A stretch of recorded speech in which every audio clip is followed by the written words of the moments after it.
droits des femmes sont les droits de l'humanité, dixit Hillary Clinton. Rétroactu de cette semaine est dédié à la femme. Afin de commémorer ces droits, nous vous mettrons dans le bain des activités marquantes et des échanges passionnants. Nous revivrons dans un premier temps le défilé du 8 mars dans quelques départements de la région de l'extrême nord. Ensuite, revenir sur les activités et actions sociales menées au cours de cette semaine avec notre invitée Dr Aïcha Moukara, présidente d'organisation de la Journée internationale de la femme à Maroua.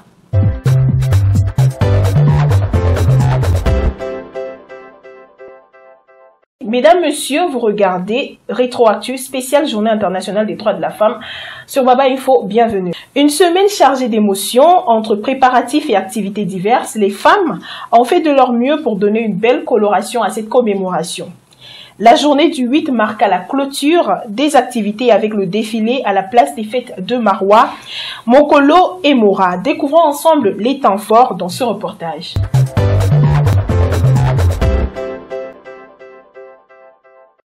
Pour toutes les femmes et filles, droit, égalité et autonomisation. C'est le thème de la Journée internationale des droits de la femme, édition 2025 au Cameroun. À la place des fêtes de Maroua, ce 8 mars, les femmes ont célébré avec joie cette journée à elles dédiée. Le gouverneur de l'extrême nord, aux côtés de ses Amazones, dont son épouse Hadja Kulsumi Diawa, a présidé la commémoration. Le numéro 1 de la région ne cesse d'encourager les femmes. Nous avons assisté à une belle 40e édition de la fête de la femme, très enlevée, riche en couleurs. Les femmes sont sorties.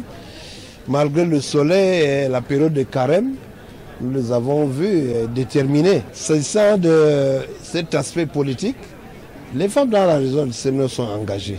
Les filles ont de l'avenir dans l'extrême nord et c'est très encourageant. À Mokolo, chef-lieu du département du Mayo-Tchanaga, les femmes ont aussi battu les macadams devant les autorités locales pour célébrer la femme et militer pour ses droits. Nous voulons dire aux femmes qu'elles ne doivent pas compter seulement sur les maris. Elles doivent se prendre en charge en cherchant les activités génératrices de revenus pour qu'elles puissent contribuer aussi dans les charges du ménage. Habillées en pagne de la journée, les femmes de Mora dans le Mayo-Sava sont également sorties en nombre pour défiler à l'occasion de cette 40e édition de la Journée internationale de la femme. Elles ont marqué les pas. En effet, elles ont joint leur voix à celle des autres femmes du Cameroun et du monde. Réclamer l'égalité de genre, dénoncer les violences faites aux femmes, promouvoir l'autonomisation des femmes et filles sont entre autres messages véhiculés au cours de leur passage devant la tribune. Plusieurs associations féminines et groupes de femmes ont pris part à la célébration.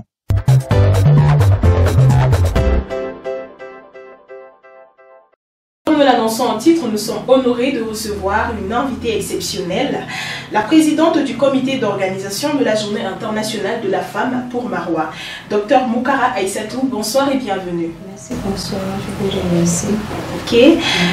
Vous avez assuré avec brio la Journée internationale des droits de la femme. Quel est le secret d'une telle réussite et quelles sont les innovations pour cette 40e édition?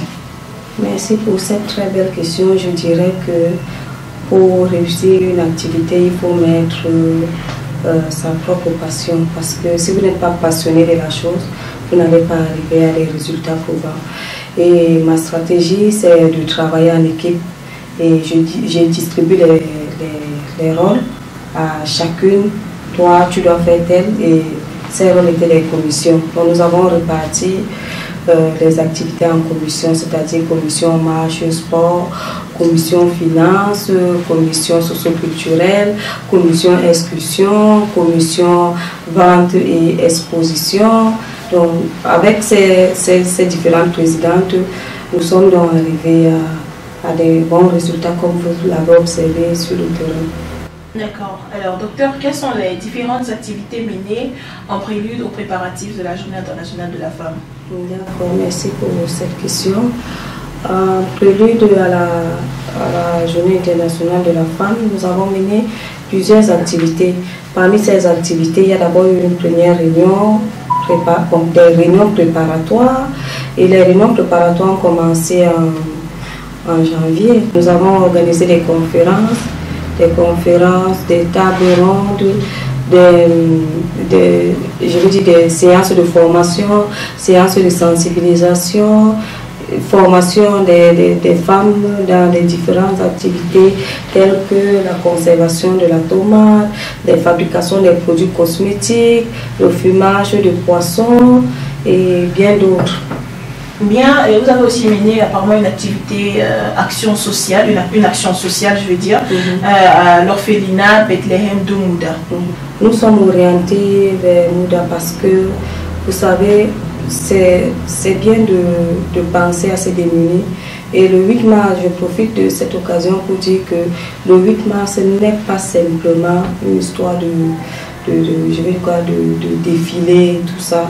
C'est un regard social. On pense aussi aux vulnérables, à ceux qui sont à côté de nous, qui traversent des moments difficiles. On se dit, bon, c'est la semaine de la femme, pourquoi ne pas faire un tour auprès de ces vulnérables, de ces démunis, pour apporter un plus. Et c'est l'effort de toutes les femmes, parce que nous avons eu des dons de part et d'autre, et nous avons donc rassemblé ces dons avec un peu de ce que nous avons gardé pour que ces enfants de Mouda se sentent aussi en fête.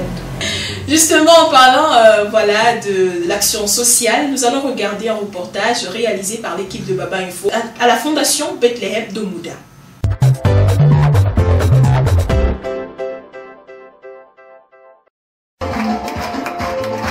Les visages éblouis, accompagnés des chants et danses de ces orphelins de la Fondation Bethléem de Mouda, qui reçoivent une visite de la commission œuvre sociale ce 3 mars.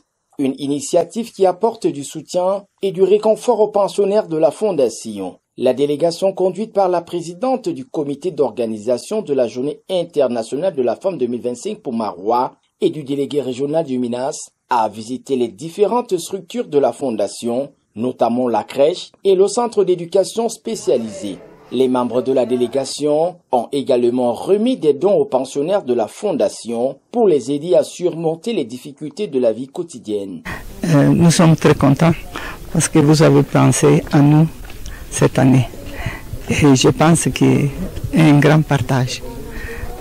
Et on va fêter avec les enfants la fête de la femme. Parce que jamais nous fêtons quelque chose, quelque événement, s'il n'y a pas le premier acteur, c'est les enfants. La présidente du GIF 2025 a également encouragé les pensionnaires de la Fondation à ne pas perdre espoir et pour les remercier de leur courage et de leur résilience. Cette visite de solidarité a été un moment important pour les pensionnaires de la Fondation qui ont pu bénéficier du soutien et de la générosité du groupe des femmes de la commission œuvre sociale pour leur encouragement en faveur des plus vulnérables.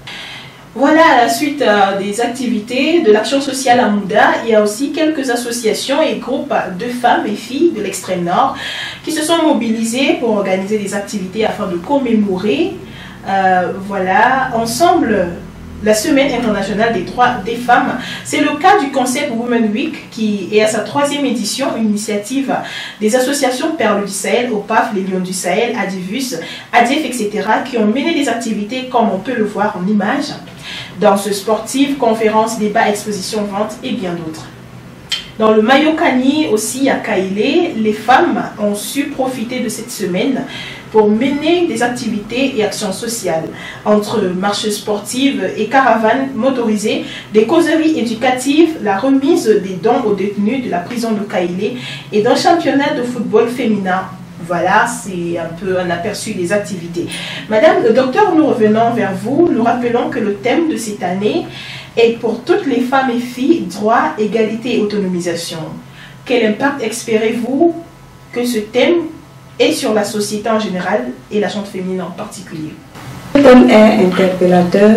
Nous voudrons qu'après le 8 mars, que les femmes ne soient pas seulement là pour réclamer leurs droits pendant la période du 8 mars, qu'elles s'organisent dans leurs activités et que l'État, je veux dire le gouvernement, puisse aussi revoir notre situation parce que, vous savez, nous sommes en période électorale et il faudra revoir la situation économique, politique et sociale dans notre pays.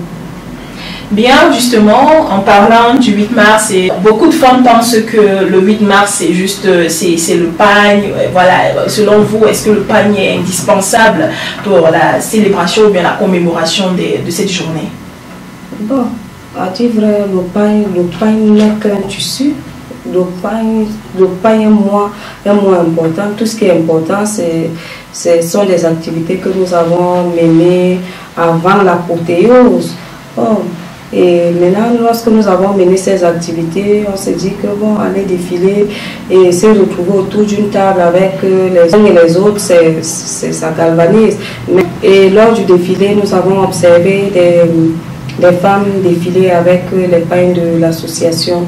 Une façon de dire que la femme ne doit pas seulement rester pleurer pour dire qu'elle n'a pas eu le pain. Bon, elle peut même défiler avec son pain, bien le pain de l'année passée, ça ne dérange pas. Donc, une façon de dire que le 8 mars, c'est pas se retrouver dans un nouveau pain ou aller soulever le cabas, comme on a souvent l'habitude de voir. Voilà. Très intéressant, docteur. On va regarder justement les avis des femmes qu'on a pris. Voilà, qu'est-ce qu'elles pensent. Est-ce que le pain du 8 mars est indispensable pour la commémoration des droits des femmes? On va regarder ces propos recueillis par Baba Info.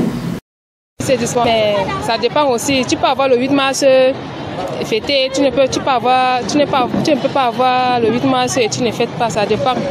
C'est pas obligé d'avoir le 8 mars pour fêter. Tu peux aussi ne pas avoir et fêter. Il y a le 8 mars et moi, j'ai jamais eu le 8 mars. Jamais. On m'a jamais donné le 8 mars. Le mari, voilà, au faut défiler, au faut fêter. Bon, le mari dit, mais permettra de me souma.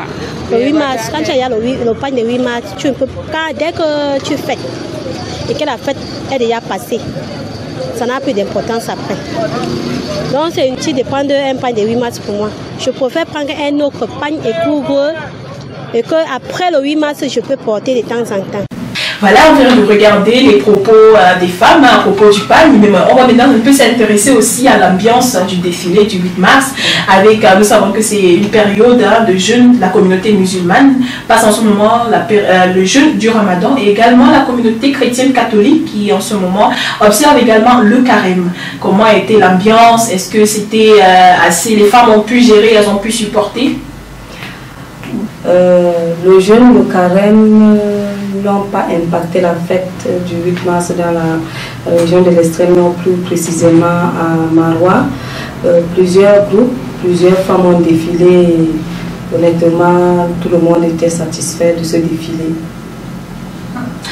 Ok, voilà une dernière question. Quel message pouvez-vous passer à toutes les femmes et filles qui nous regardent en ce moment et qui espèrent que leur voix se fasse entendre même après le 8 mars?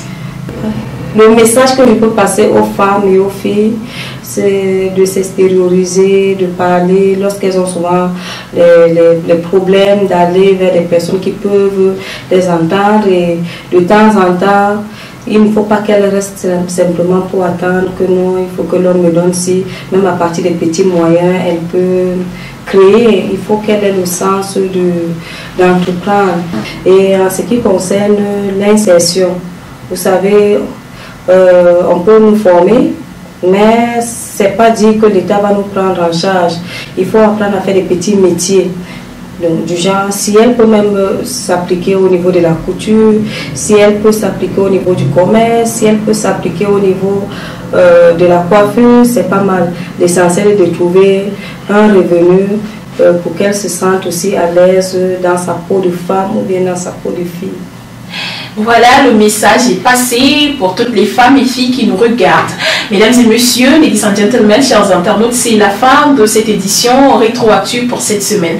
Merci, Dr Aïssatou Boukara, d'avoir accepté notre invitation et surtout d'avoir répondu à toutes nos questions. Merci. Voilà, mesdames et messieurs, on se retrouve la semaine prochaine.